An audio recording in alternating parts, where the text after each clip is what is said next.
vazhdimisht në kërkim të lirisë, qoftë lirisë personale, profesionale, ekonomike, dhe është një farë kërkimi në jetën tonë që na e bojmë vazhdimisht. Me dhon kuptim jetës, dhe jetës jap mas shumë të kuptim liria.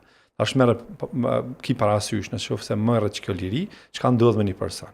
Dhe veç mas kur diku i merr me zërt që të liri, që është kjo me ato që ka të bëjë me burgut të je për taksirat dhe nuk je për qef. Tash ky burgu tjetër, që është burgu për qef, është se na i qesim rregulla vetës tonë, burgosum për dëshirat tona, burgosum për gjërat që na herë kanë kuptim ose s'kan kuptim. Tash çka i bjen ego, normal është teoria e Freudit, Sigmund Freudit, cili fillimisht i ka përdorur si terminologji, ku i bjen ide, që është pjesa jone pavetdijshme, superegoja, që është pjesa jone vetdijshme dhe pavetdijshme, që është edhe vetdijshme edhe pavetdijshme, është një farë mjegle, edhe është egoja, ajo që është ona jonë personale, ose ajo që na jemi. Po që kjo egoja është ndikune prej idit edhe është ndikune prej superegos.